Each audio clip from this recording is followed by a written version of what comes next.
ஸ்ரீ ஷீரடி விஜய சாய்நாத குருமூர்த்தி ஆலயத்தின் அஷ்டபந்தன மகா கும்பாபிஷேக விழா வருகின்ற பிப்ரவரி மாதம் ஞாயிற்றுக்கிழமை 2/2/2025 ஸ்ரீ குரோதி வருடம் தை மாதம் 20ஆம் தேதி காலை 9:30 மணிக்கு மேல் 11 மணிக்குள் நடைபெற இருக்கிறது. ஸ்ரீ சாய்நாதருக்கு ஆலயம் அமைத்து பிரதான மூர்த்தி பாபா மற்றும் பக்தர்கள் இடையூறு நீக்கி இன்புற்று இருக்க ஸ்ரீ விநாயக பெருமானும் சகல நன்மைகள் தரும் ஸ்ரீ பாலகிருஷ்ண மூர்த்தியும் ஸ்ரீ மகாலட்சுமி தாயாரும் பிரதிஷ்டை செய்து ஸ்ரீ சாய்நாதர் திருவருள் துணை கொண்டு நூதன ஆலய மகா கும்பாபிஷேக விழா நடைபெற உள்ளது. இதில் நன்கொடைகளும் வரவேற்கப்படுகின்றன. வங்கி கணக்கு விவரம் டிஸ்கிரிப்ஷனில் உள்ளது. இடம் வேதா கார்டன், ஈஸ்வரன் கோவில் பின்புறம், மாமண்டூர் கிராமம், மதுராந்தகம் தாலுகா, செங்கல்பட்டு மாவட்டம். அனைவரும் வருக. ஸ்ரீ ஷீரடி சாய் அருள் பெருக. மார்ச் மாதம் திருக்கணிதப்படி நடக்கக்கூடிய சனிப்பெயர்ச்சி 2.5 ஆண்டு காலம் என்கிற போது ஒரு நீடித்த காலமாய் போகுது. ஆனால் இவர் 2.5 ஆண்டுகள் தங்கியிருந்து அவர் சனி கொடுப்பதை போல் எவராலும் கொடுக்க முடியாது, சனி தடுப்பதை எவராலும் கொடுக்க முடியாது. சனி பகவானுடைய காரகத்துவம் பார்த்தீங்கன்னா கர்ம வினைகளுக்கேற்ப பலன்களை வழங்கிடக்கூடியவர். ஒவ்வொருவருக்கும் அவங்களுடைய கடந்த பிறவியில் அவர் செய்த பாவ புண்ணியங்களுக்கு ஏற்ப இந்த பிறவியில் அவர்களுக்கு எத்தகைய பலன்கள் நிகழ வேண்டும். சூரியன் எந்தெந்த ராசியில் உச்சமாக இருக்கிறாரோ அங்கே சனி பகவான் நீச்சமாயிடுவார் அப்படின்னு சொல்றாங்க. சூரிய பகவான் ஒரே ஒரு ராசி தான் உச்சமாகிறார், மேஷத்தில் மட்டும்தான். ரெண்டாவது, இருவருமே இயற்கையான பகைவர்கள். நிறைய மேஷராசி நேர்கள் தான் நிறைய துன்பத்தை அனுபவிச்சிருப்பாங்க. மேஷ ராசியாகட்டும், மேஷ லக்னமாகட்டும், செவ்வாயுடைய ஆதிக்கம். இந்த சுய ஜாதகத்தில் சனி எங்கே இருந்தாலும் பார்க்கணும். 7.5 சனிக்குள்ள ஒரு காலகட்டத்தில் வரும்போது அவருக்கு என்ன மாதிரியான பலன்கள் ஏற்படும்? ஜாதகத்தில் செவ்வாய் சனி யாருக்கு சேர்ந்திருந்தாலும், செவ்வாயை சனி பார்த்தாலும், சனியை செவ்வாய் பார்த்தாலும் அவருடைய வாழ்க்கை கேள்விக்குறியாவே இருக்கும். முக்கிய தகவல்களை உடனுக்குடன் தெரிந்து கொள்ள ஆதன் செயலியை டவுன்லோட் செய்யுங்கள். டவுன்லோட் லிங்க் டிஸ்கிரிப்ஷனில் உள்ளது. ஆதன் ஆன்மீக நேர்களுக்கு வணக்கம். நம்ம ஆன்மீகம் சேனலில் ஆன்மீகம் தொடர்பான நிறைய விஷயங்களை பார்த்தும் தெரிஞ்சுக்கிட்டும் வரும். அதன் வாயிலாக நமக்கு நிறைய தீர்வுகளும் தெளிவுகளும் கிடைச்சிருக்கு. அந்த வகையில் இன்னைக்கு நம்ம கூட இணைஞ்சிருக்கிறாங்க ஜோதிட வித்தகர் திருக்கோவிலூர் பரணிதரன் அவர்கள். வாருங்கள் பேசுவோம். வணக்கம் சார். வணக்கம்மா சார். இப்போ எல்லாருமே பார்த்தீங்க அப்படின்னா 2025ஆம் ஆண்டு ஆரம்பிச்சிட்டு அப்படின்னு உடனே எல்லார் மனசிலும் வர்ற ஒரே பயம், மார்ச் மாதம் திருக்கணிதப்படி நடக்கக்கூடிய சனிப்பெயர்ச்சி. அப்படிதான் சனீஸ்வரன் அப்படின்னாலுமே எல்லாருக்கும் ஒரு பயம் இருக்குது. உண்மையிலேயே சனீஸ்வரனை கண்டு அப்படி பயப்படணுமா சார்? நிச்சயமாக சனீஸ்வரன் பார்த்து பயந்துதான் ஆகணும். ஒரு 2-3 காரணத்தை சொல்லிடுறேன். இப்போது சந்திரன் வச்சிங்களேன், ஒரு ராசிக்குள்ளே 2.25 நாள் இருப்பார். சூரியன்னா ஒரு ராசிக்குள்ளே 30 நாட்கள் இருப்பார். செவ்வாய் 45 நாள் இருப்பார். இந்த கிரகங்கள் என்ன பண்ணுவாங்கன்னா எதிர்மறையாக சஞ்சரிக்கின்ற இடத்தில் சஞ்சரிக்கின்ற போது ஒவ்வொரு ஜாதகருக்கும் எதிர்மறையான பலன்களை கொடுப்பாங்க. அதே போல் சனீஸ்வர பகவான் என்ன பண்ணுவார்னா அவர் எதிர்மறையாக சஞ்சரிக்கின்ற போது அந்த ஜாதகருக்கு எதிர்மறையான பலன்களை கொடுப்பார். அது 2.5 ஆண்டு காலம் என்கிற போது ஒரு நீடித்த காலமாகி போகுது. இந்த வச்சு செய்யறது விஷயம் பாருங்கள். இப்போ ராகு கேதுன்னா 1.5 வருஷம்தான், குருன்னா 1 வருஷம்தான். நல்லதோ கெட்டதோ அந்த காலகட்டம் முடிஞ்சிடும். ஆனால் இவர் 2.5 ஆண்டுகள் தங்கியிருந்து அவர் சனி கொடுப்பதை போல் எவராலும் கொடுக்க முடியாது, சனி தடுப்பதை எவராலும் கொடுக்க முடியாது. அந்த அளவுக்கு தடுத்திடக்கூடிய சக்தியும் படைத்தவர், கொடுத்திடக்கூடிய சக்தியும் படைத்தவர். மிக அதிக வலிமை படைத்த கிரகம் சனி பகவான். சனி பகவானுடைய காரகத்துவம் பார்த்தீங்கன்னா கர்ம வினைகளுக்கேற்ப பலன்களை வழங்கிடக்கூடியவர். ஒவ்வொருவருக்கும் அவங்களுடைய கடந்த பிறவியில் அவர் செய்த பாவ புண்ணியங்களுக்கு ஏற்ப இந்த பிறவியில் அவர்களுக்கு எத்தகைய பலன்கள் நிகழ வேண்டும் அதனை வழங்கிடக்கூடியவர் சனி பகவான். இந்த நிலையினை சோதித்து பார்ப்பதற்காக, என்னென்னா கிரகங்கள் என்பது பணியாளர்களாக நியமிக்கப்பட்டவர்கள். நம்முடைய தெய்வங்கள் நம்மால் அவர்களுக்கு பணி செய்ய முடியாதுங்கிற போது நம்ம போய் அவன் காலில் விழுந்துடும். ஆனால் கிரகங்களுக்கு அப்படி இல்லை. உனக்கு இந்த பணி இருக்குது, இந்த பணியை நீ நேர்மை தவறாமல் செய்ய வேண்டும், சரியாக செய்ய வேண்டும். அப்படி இவருக்கு கர்ம வினைக்கு ஏற்ற பலன்களை கொடுக்கின்ற போது சிவபெருமான் இவரை சோதிக்கிறார். அவருக்கு அதுக்குரிய காலகட்டம் வருது. 7.5 சனிக்குரிய காலம் சிவபெருமானுக்கு வருது. அவர் சனீஸ்வரனுக்கே தெரியாமல் ஒரு குகையில் போய் மறைஞ்சிக்கிட்டு குகையை மூடிக்கிறார். குகையை மூடிக்கிட்டு தியானம் பண்ணுறாரு. தியானத்தில் நேரம் போய்கிட்டு இருக்கு. அவருடைய காலகட்டம் வர இல்லையா, தியானம் போயிட்டுருக்கு. அப்புறம் கண்ணை விழிக்கிறாரு. கண்ணை விழிச்சிட்டு வெளியில் வராரு. குகையை தவிர வெளியே வரார். வாசலில் வந்து சனி பகவான் நிற்கிறார். என்னை உன்னால் பிடிக்க முடிந்ததா என்ன ஒரு கேள்வி வைக்கிறார் சனி பகவான்கிட்ட. ஐயனே, நான் உங்களை இந்த காலத்தில் பிடித்திருந்த காரணத்தினால்தான் உலக வாழ்விலை விட்டு நீங்கள் வெளியே இருந்தீங்க. அந்த காலம் இப்போ தான் நிறைவடைந்திருக்கு. இப்போ நீங்கள் வெளியே வந்திருக்கீங்க. அப்போ தான் இவர் சரியாக கடமையை செய்கிறான்னு தெரிஞ்சுக்கிட்டு அது ஈஸ்வர பட்டத்தையே முதன்மையாக சனி பகவானுக்கு சிவபெருமான் வழங்குகிறார். சனிச்சரன்னு சொல்வதற்கு காரணம் அவர் கொடுத்த பட்டம் தான். மீதி 9 கிரகங்கள் 8 கிரகங்களுக்கு ஈஸ்வர பட்டம் கிடையாது, இவருக்கு மட்டும்தான் ஈஸ்வர பட்டம். காலபுருஷ தத்துவம்னு பார்த்தீங்கன்னா இந்த 10ஆம் இடம் ஜீவனஸ்தானம், 11ஆம் இடம் லாபஸ்தானம், இந்த இரண்டுக்கும் அதிபதி இவர் தான். தொழில்காரகன் இவர் தான். சனி பற்றி இன்னும் சரியாக சொல்ல வேண்டும், சனி பற்றி பயப்பட வேண்டிய அவசியம் இல்லை.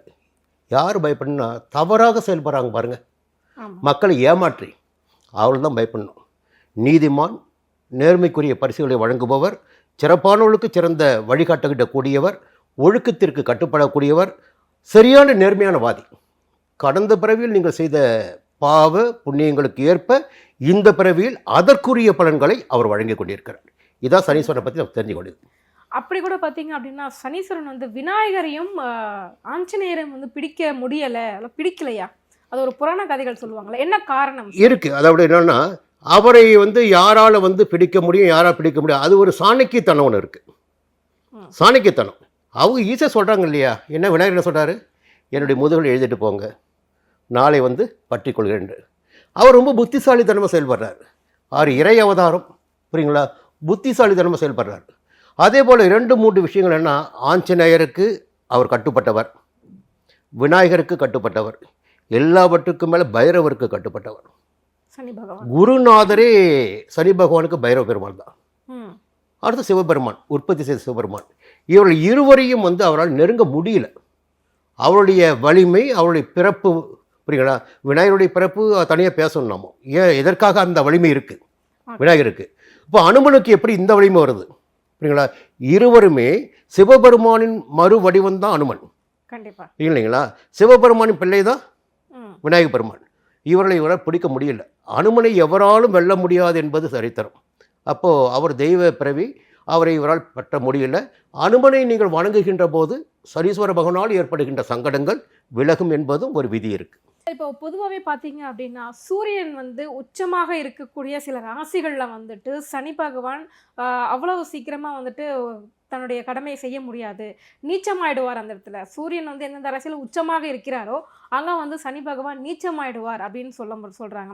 ஸோ பலன்கள் வந்துட்டு தீய பலன்கள் வந்து கெடு பலன்கள் வந்து கொஞ்சம் கம்மியாக இருக்கும் அப்படின்ற மாதிரி கேள்விப்பட்டிருக்கேன். இது எந்த அளவுக்கு உண்மை சார்? 2 விஷயம்தான்.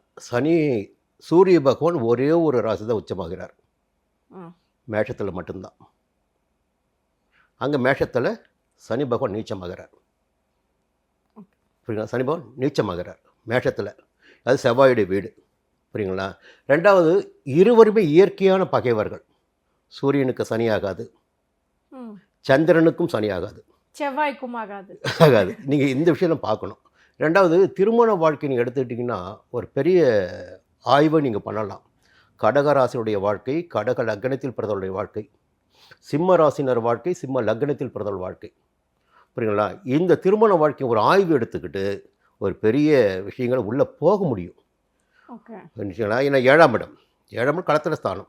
அது நட்புகள் கூட பார்த்திங்கன்னா இவர்களுக்கு நிலைப்பதற்கு வாய்ப்பு அதிகமாக இருக்காது. சிம்மராசிக்காரர்களுக்கும் கடகராசிக்காரர்களுக்கும் நிலைத்த நட்பு என்பது ஒரு கேள்விக்குரியதாக இருக்கும். அப்போது சனியும் சூரியனும் பகைவர்கள், சந்திரனும் சனியும் பகைவர்கள். அவர் உச்சமடைகின்ற மேஷத்தில் போயிட்டு இவர் நீச்சமாகிறார், புரியுங்களா? நீச்சமடைகின்ற போது அவரால் பலனை கொடுக்கும், பலவீனம் அடைகும் பொழுது பலனை கொடுக்க முடியாது. இது ஒரு விஷயம். ஆனால் நிறைய மேஷராசி நேர்கள் தான் வந்துட்டு நிறைய துன்பத்தை அனுபவிச்சிருப்பாங்க சனியினால். ஏன்னா வந்து அதிபதி செவ்வாய் அப்படின்னு சொல்லுவாங்க அப்படின்னு சொல்கிறாங்கல்ல. ஒரு விஷயம் இருக்குது, நீங்கள் மேலோட்டமாக பேசுகிறீங்க, நியாயமான கேள்வி. இதையும் நீங்கள் புரிஞ்சுக்கணும். ஒவ்வொருவருக்கும் சுய ஜாதகம்னு ஒன்று இருக்கும். இப்போ மேஷ ராசியாகட்டும், மேஷ லக்னமாகட்டும், செவ்வாயுடைய ஆதிக்கம் முடிஞ்சு போச்சிங்களா? சுய ஜாதகம்னு உங்களுக்கு இருக்கும், எனக்கு இருக்கும். இந்த சுய ஜாதகத்தில் சனி எங்கே இருந்தாருன்னு பார்க்கணும். இப்போது மேலோட்டமாக நம்ம என்ன பண்ணுறோன்னா, இப்போ சனி பயிற்சி வருது, இந்த சனி பயிற்சி 12 ராசிக்கு என்ன பலன்களை கொடுக்க போகுது, ஒரு பெரிய பயமுறுத்திட்டு இருக்கும். இப்போது சனி வந்து நன்மை செய்கிறாரோ கெடுதல் செய்கிறாரோ அது ஒரு பக்கம். ஆனால் மற்ற 8 கிரகம் இருக்குல்ல, அந்த 8 கிரகமும் அவர்களுக்குரிய பணிகள் செய்வாங்கல்ல. கண்டிப்பா. ஆனால் யாரும் பயப்பட வேண்டிய அவசியமே இல்லை. முதல்ல பேசிக்காக சொல்லிடுறேன் உங்களுக்கு ஒரு விஷயமாச்சா. என்னடா நீ சொன்னீங்க மேஷ ராசி. ஆமா. உங்கள் மேஷ ராசியில் பார்த்தீங்கன்னா நடந்து வருகின்ற திசா புத்தி, புரியுங்களா, அது சனி திசை நடப்பதற்கு வாய்ப்பு உண்டா அதையும் பார்க்கணும். ஏன்னா அசுவினில் பிறந்தால் கேது ஆரம்பிக்கும், பரணில் பிறந்தால் சுக்கர திசை ஆரம்பிக்கும். இந்த காலகட்டங்கள் புரியுங்களா, கார்த்திகையில் பிறந்தால் சூரிய திசை ஆரம்பிக்கும். அந்த காலகட்டம் எவ்வளோ நீடிச்சுட்டு போகுது, அப்போ சனி திசை வருதா, இது ஒரு பக்கம். அந்த சனி அவருடைய ஜாதகத்தில் எங்கே இருந்தார், உச்சமாக இருந்தாரா, பகையாக இருந்தாரா, இல்லை யாரோடு சேர்ந்து இருந்தார், யார் பார்த்தார், இதையெல்லாம் பார்த்து தான் தீர்மானிக்க முடியும் ஒழிய ஒரே ஒரு கோட்டில் சனி தீமை செய்வார் என்று தீர்மானிக்க முடியும். செவ்வாய் திசை நடக்கும்போது 7.5 சனிக்குள்ள அவர் வரும்போது, 7.5 சனிக்குள்ள ஒரு காலகட்டத்தில் வரும்போது அவருக்கு என்ன மாதிரியான பலன்கள் வந்து ஏற்படும்? பொதுவாக 2 விஷயத்தையும் ரொம்ப கவனம் பார்க்கணும். பெரிய பிரச்சனை என்னென்னா, அந்த செவ்வாய் சனி சேர்க்கை இருக்கு பாருங்க, ஆமாம், அது மிகப்பெரிய சோதனை கொடுத்துடக்கூடியது. ஓகே. ஜாதகத்தில் செவ்வாய் சனி யாருக்கு சேர்ந்து இருந்தாலும், செவ்வாயை சனி பார்த்தாலும், சனியை செவ்வாய் பார்த்தாலும் அவருடைய வாழ்க்கை கேள்விக்குறியாகவே இருக்கும்.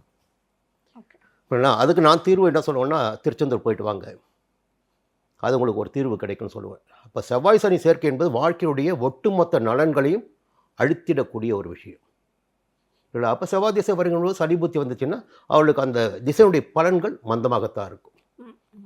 ஆனால் இன்னொன்று பார்க்கணும், 2 பேரும் எங்கே இருந்தாங்கன்னு பார்க்கணும், அதையும் பார்க்கணும், புரியுங்களா. இப்போ செவ்வாய் எங்கேருந்து புத்தி திசை நடத்துகிறாரு அதையும் பார்க்கணும். சொல்லுங்கள். அதே மாதிரி இப்போ 7.5 சனி அப்படின்னு பார்த்தீங்க அப்படின்னா ஒரு மனுஷனுக்கு வந்து ஒரு 3 பருவங்களில் வரும் அப்படின்னு சொல்லுவாங்க. முதல் பருவம், அப்புறம் நடுத்தர வயதில் வரக்கூடியது, அப்புறம் 3வது பருவம் அப்படின்னு சொல்லிட்டு. ஸோ முதல் பருவம் அப்படிங்கிறது எல்லாருமே ஸ்கூலு, காலேஜ் அந்த மாதிரி ஒரு 20களில் இருப்பாங்க. அதுக்கு என்ன மாதிரியான பலன்கள் ஏற்படும்? மத்தியம வயதுகளில் ஒரு 30களில் ஆரம்பிக்கக்கூடிய அந்த சனி பயிற்சியானது எந்த மாதிரியான மாற்றங்களை தரும்? 60 வயதுக்கு மேற்பட்டவங்களுக்கு, அந்த மாதிரி ஆட்களுக்கு எந்த மாதிரி பலன்களை தரும்? இதுவும் எல்லாம் கேட்டுட்டு தான் இருக்கீங்க. பொதுவாக இந்த முதல் சுற்று என்பது மங்கு சனி, நீங்கள் சொன்னீங்க இல்லையா, ஒரு 30 வயதுக்குள்ளே வருவது. அது சில பேருக்கு பிறக்கும்போதே கூட வரும், சரிங்களா. 7 சனி பிறக்கும்போதே கூட வரும், இல்லை 10 வயதில் வரும். 30 வயதுக்குள்ளே கண்டிப்பாக ஒரு சுற்று வந்துடும். அந்த காலகட்டத்தில் நிச்சயமாக அவரால் அந்த சங்கடத்தை அனுபவிக்க முடியாது. என்னுடைய பார்வையில், நான் பார்த்த வரையில், என்னுடைய அனுபவத்தில், ஒரு குழந்தைக்கு 7 சனி வருதுன்னா அந்த பாதிப்புகள் முழுவதும் அவருடைய தந்தைக்கு போய் சேருது, அவருடைய குடும்பத்துக்கு போய் சேருது.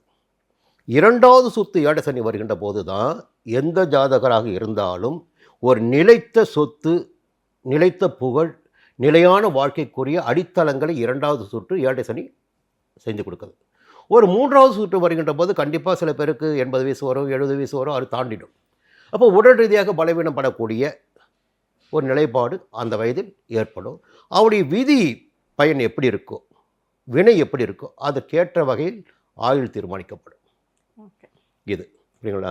பொதுவாக ஒவ்வொருவருக்கும் தீர்மானிக்கப்பட்ட ஆயுள் என்பது வெவ்வேறு, புரியுங்களா. அவங்க கர்ம கேட்ட மாதிரி.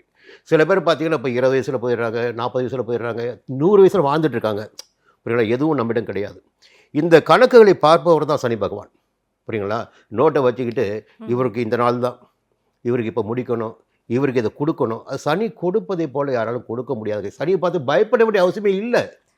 சனி மிக மிக நல்லவர், போதுங்களா. சனியை பார்த்து ஏன் பயப்படணும், மிக மிக நல்லவர்.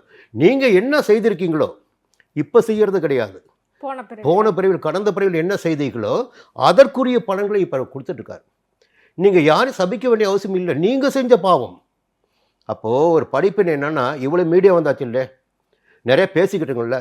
இப்பொழுது இருக்கிற மக்களாவது நாம் செய்கின்ற ஒவ்வொரு பாவமும் அடுத்த பிறவில் நம்மை தொடர்ந்து வரும், நம்முடைய சந்ததியை பாதிக்கும், இதெல்லாம் புரிஞ்சுக்கிட்டு செயல்பட்டாவே போதும். இன்னொன்று சொல்லுவாங்க இல்லையா, சனீஸ்வரனால் பாதகம் வந்திருக்கா, கொஞ்சம் ஏழாதவர்களுக்கு முடிஞ்சவனை உதவி பண்ணிட்டு வாங்க, ஏழைகளுக்கு உதவி பண்ணுங்கள், முதியோர்களுக்கு உதவி பண்ணுங்கள், இப்படின்னா பண்ணும்போது அவரை சந்தோஷப்படுத்துகிற மாதிரி. கொஞ்சம் என்னென்னா ஒரு மழைக்கு கொடையை பிடிக்கிற மாதிரி தான். அதுவும் முழுமையாக தீர்வு என்பதெல்லாம் நிச்சயமாக கிடையாது, புரியுங்களா. சனீஸ்வரன் மிக மிக நல்லவர், இதை எல்லாருமே புரிஞ்சுக்கணும். அதாவது கிரகங்களை பார்த்தீங்கன்னா சுக்கிரனை ரொம்ப ஆக ஓகோனுவீங்க, அவர் திசை ஆரம்பிக்கிறது பார்த்தீங்கன்னா அப்படியே கொண்டு பள்ளத்தை தள்ளுவார் சில பேரை. ஒவ்வொரு கிரகமும் அவர்களுக்குரிய வேலைகளை கண்டிப்பாக செய்வாங்க. நீங்கள் ராகு திசை வந்த மக்களை பார்த்துருக்க, நிறைய பேர் கேது திசை வந்த மக்களை பார்த்துருக்க, அவங்க வாழ்க்கை எந்த அளவுக்கு மாற்றம் பெற்றிருக்குன்னு. சனியை மட்டும் ஏன் குறை சொல்கிறாங்கன்னு தெரியல. சனி போல ஒரு நீதிமான உலகத்தில் கிரகங்கள் யாரும் கிடையாது. கிடையாது. ஸோ இந்த வரக்கூடிய இந்த திருக்கணித பஞ்சாங்கப்படி நடக்கக்கூடிய இந்த 7.5 சனியானது எந்தெந்த ராசிகளுக்கு மிகப்பெரிய யோகத்தையும் மிகப்பெரிய நன்மைகளையும் வழங்கக்கூடியது சார்? ஒரு சின்ன தகவல் மட்டும் சொல்லிடுறேன். இப்போ திருக்கணிதப்படி தான் பேசிகிட்டு இருக்கோம்.